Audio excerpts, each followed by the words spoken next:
heads of institutions and leaders from philanthropy and business, distinguished ladies and gentlemen. Excellencies, I want to thank you for contributing to this discussion.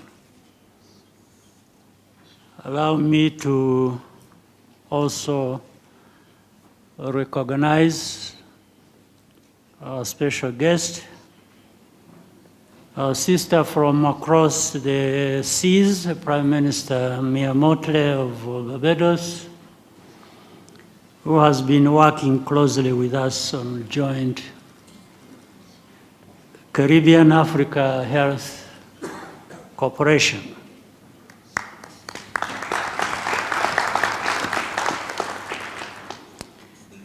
When the first Africa Leadership Meeting on investing in health was held here in 2019,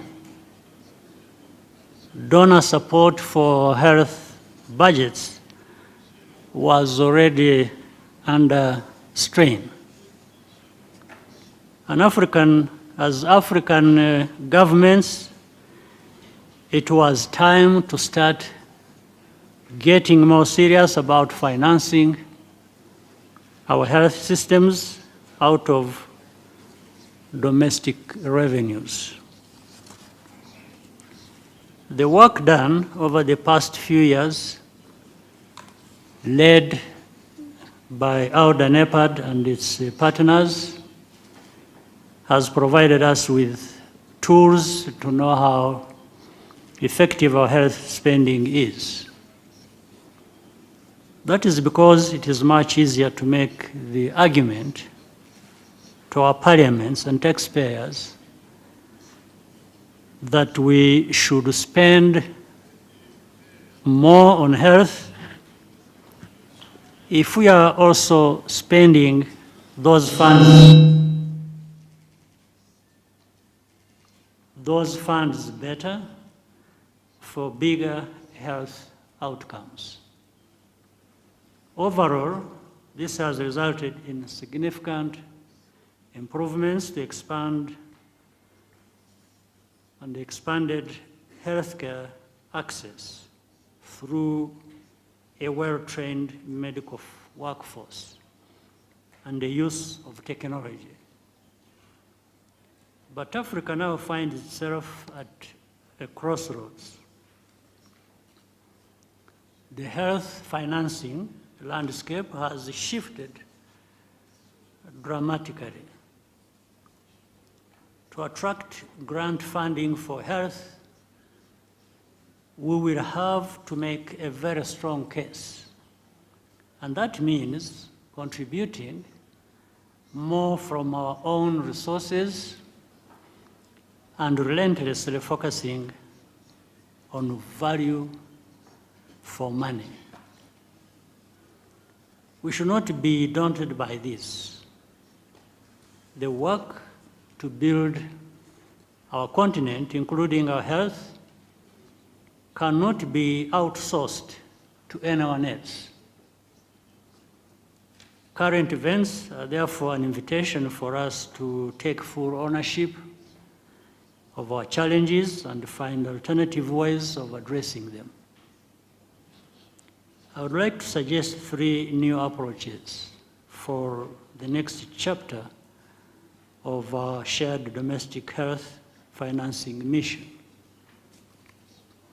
First, our continental health bodies are just as much a part of our national health systems as our own hospitals and clinics.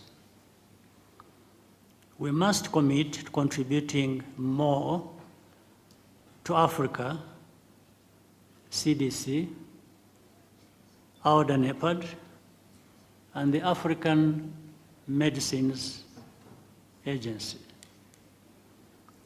Strong and capable continental bodies save us money and save lives. And we saw this clearly during the COVID pandemic and more recently in the continental response to mpox and Marburg. Second, we need to join forces with the growing community of African philanthropists and ensure that health will be a major target of their charitable giving. Partnering with African philanthropists is how the foundation from outside, such as the Gates Foundation, the Susan T. Buffett Foundation, and the MasterCard Foundation, which have contributed so much to Africa's health, can leave a legacy far in excess of the amount they have spent. Third, a study of successful health systems around the world continues and confirms that without exception, the private sector plays an enormous role, both in the provision of care and in ensuring that workers benefit from high-quality insurance, complementing what the state is able to provide on its own.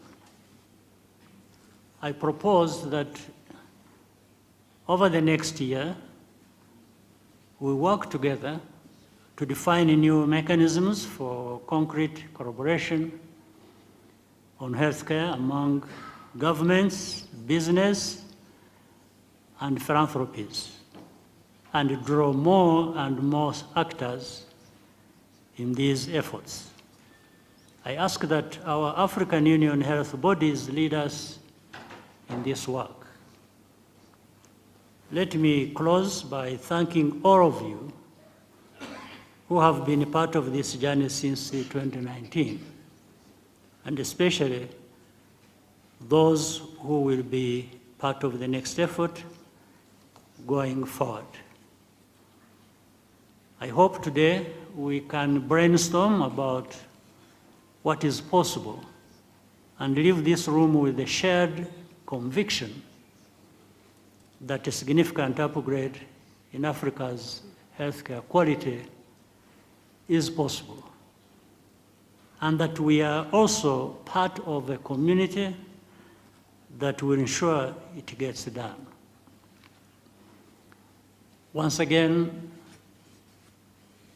Excellencies, dear heads of state and government, and senior citizens of our continent, and guests who are here, I want to thank you very much once again for finding the time to be here with us today.